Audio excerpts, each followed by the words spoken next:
বিসমিল্লাহির রহমানির রহিম। আজকে আমি আপনাদের সম্মুখে একটি এমন বিষয় যেটা সাধারণত আমরা রাস্তাঘাটে চলতে ফিরতে গেলে সবসময় দেখি, কিন্তু এটা নিয়ে প্রশ্ন তুলি না। যে কোনো বিষয় যদি আপনার চোখে ধরা পড়ে এটা অন্যায়, তখন এটা জাতীয় পর্যায়েও সেটা একটা বিরাট অন্যায়। সেই অন্যায়গুলো যদি আমরা তুলে ধরে জনসম্মুখে না ধরি, তাহলে এটা বিরাট আকার ধারণ করে এবং জাতি ক্রমশ স্লোলি পরাজিত হয়। আজকে আমরা যদি কথা বলতে যাই, তখন এই একটা কথা মনে আছে, বিবেকের মধ্যে বাধা দেয়, সেটা হলো আমরা নাকি পরাধীন হয়ে গেছি।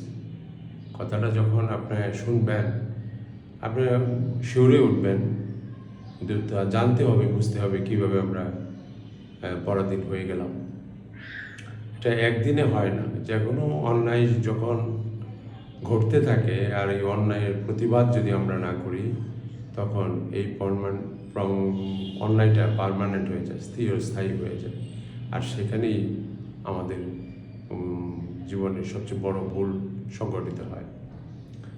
আপনি দেখবেন আজকে সরকার, আমি অনেকদিন যাবৎ আমাদের ফেসবুক পোস্টে, বিভিন্ন জায়গায় আমাদের পার্টির পোস্টে লিখতেছি, কিন্তু এই ফেব্রুয়ারি 13-12 তারিখের পরে যখন নতুন গভর্নমেন্ট আসলো, সেখানে অনেক দল আছে যারা ইসলামিক দল, তারা ইসলামের নামে তাদের একটা রাজনৈতিক দল আছে। এরকম বেশ কয়েকটা দলই এখন পার্লামেন্টে বসেন। আগে তো বসতেন শুধু আওয়ামী লীগ, জাতীয়তাবাদী দল অথবা অন্য কোনো একটা দল, কোনো রকম সেখানে একটা অপোজিশন দেখিয়ে তারা দেশটা শাসন করেছে। কিন্তু এখন জেনুইন অপোজিশন আছে, যেখানে জামাতে ইসলাম এবং অন্যান্য ইসলামিক পার্টিও রয়ে গেছে অ্যালায়েন্সে।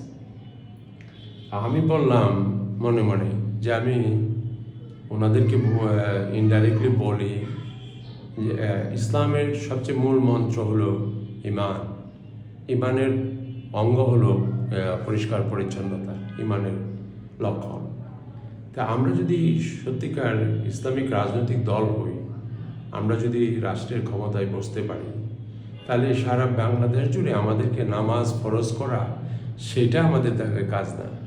সেটা যার যার ধর্ম শেষে পালন করবে, সেই সুযোগ সুবিধা তাদেরকে দিতে হবে, সেই শিক্ষা তাদেরকে দিতে হবে। কিন্তু আমরা তো এইটা বলতে পারি যে আমরা যারা মুসলমান, আমাদের পবিত্র দায়িত্ব হলো পরিষ্কার পরিচ্ছন্নতা বজায় রাখা।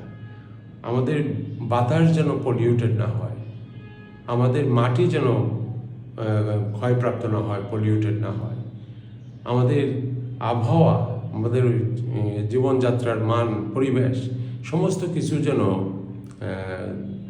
দূষিত না হয়। সেই দূষণমুক্ত সমাজ যদি আপনি গড়ে তুলতে চান, তাহলে সর্বপ্রথম যে কাজটা করতে হবে, আপনার চতুর্পাশে ক্লাইমেটটাকে আপনার ঠিক রাখতে হবে।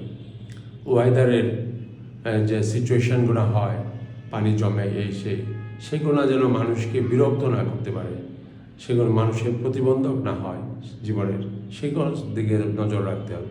তার মানে হলো আপনি আপনার দেশকে পরিষ্কার পরিচ্ছন্ন রাখতে হবে সকল দিক থেকে, শুধু একদিক থেকে নয়। আমি কিছুদিন আগে নিউ মার্কেটে যেতাম, ঘন ঘন যাওয়া পড়তো, কিন্তু নিউ মার্কেটে কোনো ভদ্রলোক হাঁটতে পারবে না, এটা কোনো মানুষের জায়গা না। এই বর্তমান বিশ্বের যে স্ট্যান্ডার্ড অফ লিভিং, সেই লিভিং স্ট্যান্ডার্ডে এই বাজারে কোনো মানুষ যাওয়ার কথা না। আপনি লাইন ধরে দোকানপাট আছে, সেখানে হাঁটাচলা করার জায়গা নেই, বাহিরে আপনি সমস্ত দোকানপাট খুলে দিয়েছেন, রাস্তাও অর্ধেকটা দখল করেছেন। আপনি যদি মিরপুরের দিক থেকে আসেন, সায়েন্স ল্যাবরেটরির পরের থেকে নিয়ে আপনি যদি একদম আজিমপুর পার হন, দেখবেন রাস্তার দুই পাশে এমনভাবে বাজার বসে আছে যে এখানে কোনো সভ্যতা বিরাজ করে না। তো সেটা আজকে দেখলাম যে ওনারা নির্মূল করতেছে। নির্মূল করারও কতখানি কায়দা আছে। আপনি তাদেরকে একটা নোটিশ দেন যে আর যদি কেউ বসে তাহলে অসুবিধা আছে। রাষ্ট্রের নোটিশ যদি কেউ অবজ্ঞা করতে পারে, আমার মনে আছে তাকে ওই বড় দিকে যায় লাভ নেই।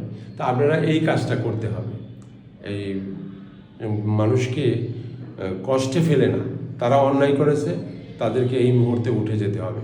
সেরকম শক্তিশালী গভর্নমেন্ট আপনাদের লাগবে, কেউ যেন বাধা দিতে না পারে, সেই ভয় যেন সরকারের না থাকে। অন্যায় কেউ করে জাতির অন্য মানুষের অপকার করবে, যেমন মনে করেন একটা লোকের দোকানপাট সব আছে সাজানো, কিন্তু তার দোকানের সামনে আপনি 10টা-12টা দিয়ে রাখছেন, ওই রাস্তার ফুটপাতের দোকান দিয়ে রাখছেন, এই দোকানের ভিতরে মানুষ যাওয়া আসা করতেছে না। এই মল দিয়ে রাখছেন, মলে মানুষ যাওয়া আসা করতেছে না। তাহলে এই অধিকার আপনাকে কে দিচ্ছে এখানে ফুটপাতের লোক বসাবার জন্য? আপনার যে রাজস্ব আদায় করতেছেন, প্রপার্টি ট্যাক্স আদায় করতেছেন, আপনি এই জনগণকে পাহারা দেন না কেন? So this kind of stupid government should not be coming in Bangladesh in the reign of power again. আমাদের সেটা হলো দায়িত্ব এনশিওর করা এবং তাদেরকে বলা না, আমাদের দায়িত্ব হলো এরকম সরকার যেন ক্ষমতায় বসতে না পারে, পার্লামেন্টে যেন তারা যাইতে না পারে সেরকম, এবং আমাদেরকে অনেক সংস্কার রিফর্ম করতে হবে সর্বক্ষেত্রে। তো এই কথাটাই বলতে চাইছিলাম এখন। ইনশাল্লাহ আশা করি আপনাদের মনোভূত হয়েছে কিনা। পরে কথা হবে আবার। ভালো থাকবেন। Thank you so much for listening to me.